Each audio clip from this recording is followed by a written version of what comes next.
Welcome back to another day of Big Pats Under the Hood. Well, as you can see, I got the hood up as always, and I just finished up doing the replacing the fuel tank, sending unit and everything, because I was having a problem with getting debris up in my fuel filters. Well, the sending unit had not been out of the vehicle since 1982, and that's what this vehicle is, it's a 1982. So what I took and did was took the fuel sending unit out of the vehicle, replaced it with a new one because when I took it out, I realized that the sock on the vehicle was deteriorated, which that was the source of my fuel contaminations. Took it out of there, replaced it, everything like that. So just got the vehicle out here and just let it run a little bit. And as old Bumblebee, and here's my daily driver.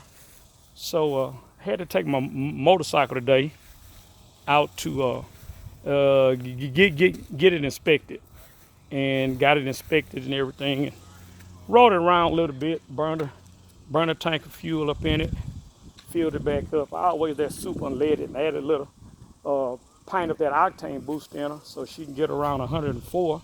Runs a little better like that, but got a little projects gonna be coming up on the channel about it. This is a reckless fairing. This fairing is for my bike's a 2014 Yamaha Roadstar Silverado. So it came, they are able to come with a fairing, but I didn't buy mine with a fairing. Mine came with a windshield. So I took the windshield off, and after much searching and everything, looking at all different fairings, I decided that I liked the reckless fairing brand and the type and the way it was made, because it was real wide, real sweeping, did real good on the wind, drag, and stuff like that. So I'm pleased with the product.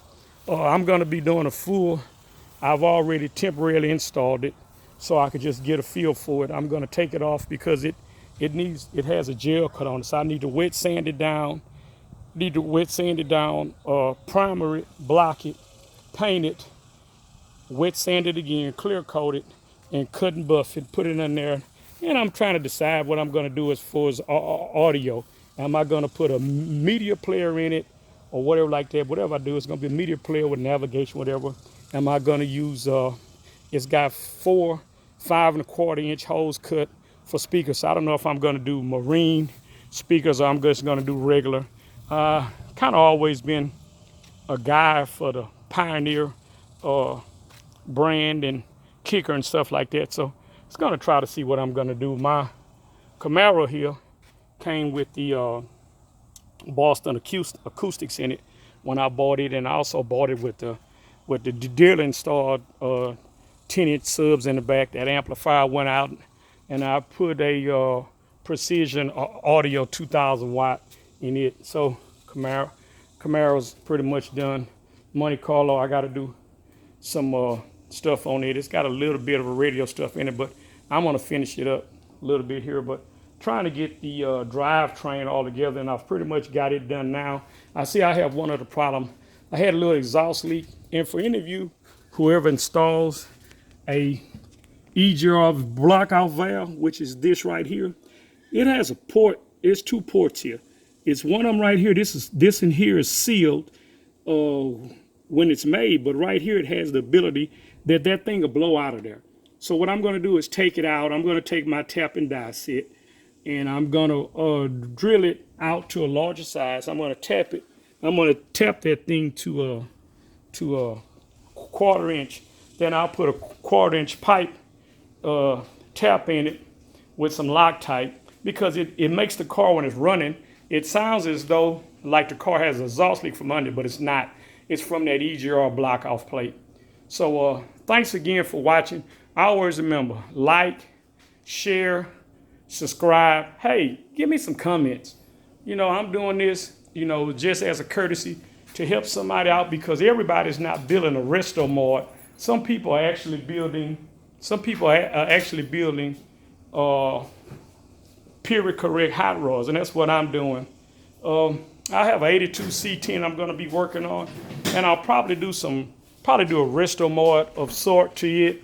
It has a big block as well, but I'm going to take it and put the highly projection on it, the 4 injectors in the throttle body on it and do the map sensor and all that.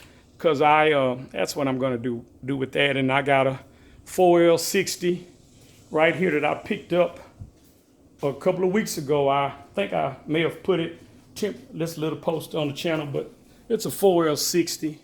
It's out of a 2007 Chevrolet 1500. I'll be taking this transmission here, going through it, and I'm gonna put it in my C10 behind that 454, and then I'm gonna put Dakota digital dash in the truck, and so that'll make that a lot simpler with this here. I'm right now in the process of trying to decide if I'm gonna do the TCI computer for the transmission that controls the transmission, or what I'm gonna do. I've been doing a little bit of research, looking at a lot of you guys on your channel of what you guys have been doing. The guy Coverman 66, he has a lot of info. The LSY Guru guy out of California, I subscribe to his channel. He has a lot of great information, and several others. So just to name a few of the guys that I really look at, Stunner Reese. Look at that guy, man. He's got that's a great Impala that he has that he's working on, man. Real good car. There's just a lot of documentation out here from that's just a few of the channels that I watch on a daily basis in Skinny Pedal Garage and all that. Just some of the guys I look at because they're pretty much working on the same type of equipment that I'm doing and on the same genre. You know, they're doing it something for themselves, and they give you all the documentation. So just after watching all that, I'm deciding that I'm going to do the 4L60, the highly projection on that big block, and like that give a little bit more better drivability. And from that point, I'll see if I'm going to do what I'm going to do on suspension. I'm probably going to follow the same deal I did here, which was to buy the polypropylene bushings from Summit to replace those rubber bushings. As a matter of fact, they just came in today, and these are the bushings here from Summit that I got for the they're for the 78 to 87 G body half ton, and they're the polypropylene bushings, which are the hard plastic bushings that they don't ever deteriorate, anything like that, don't flex, don't crack. So once you put them in, if you're going to use your stock control arms, hey, that's a great upgrade. They don't have to worry about 5 or 6 years down the road, because you very seldom drive the vehicle that they're going to dry rot because of moisture, because of oil, anything like that. Nothing like that affects those pieces. So that's what I did with my Monte Carlo,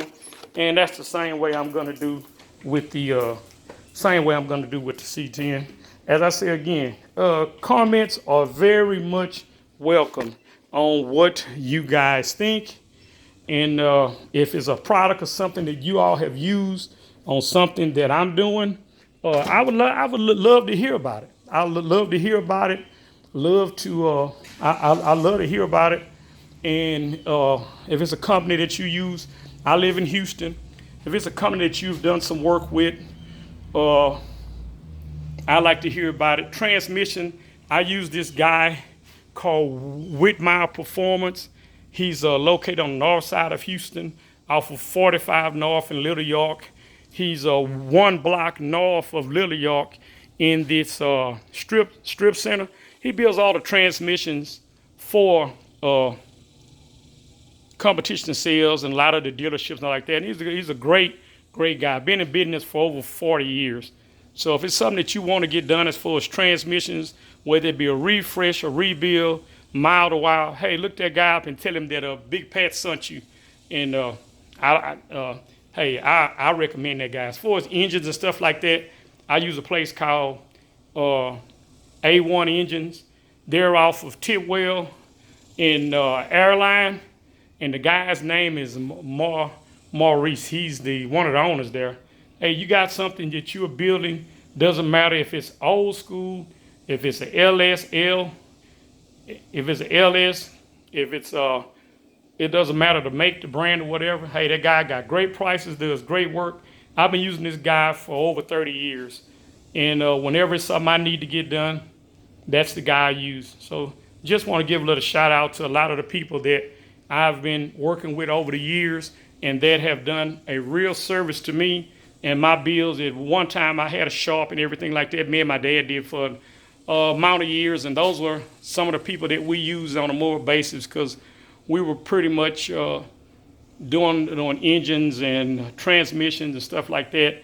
I kind of went a little farther because I was always doing racing and stuff like that. So that's where my passion went at. But just on a day to day, I did regular time and tune on cars and remove, replace engine rebuilds and stuff like that. But like I say, this has always been what I've done here. And a lot of people know this car from the north side of Houston. That's where I grew up in the city gas area.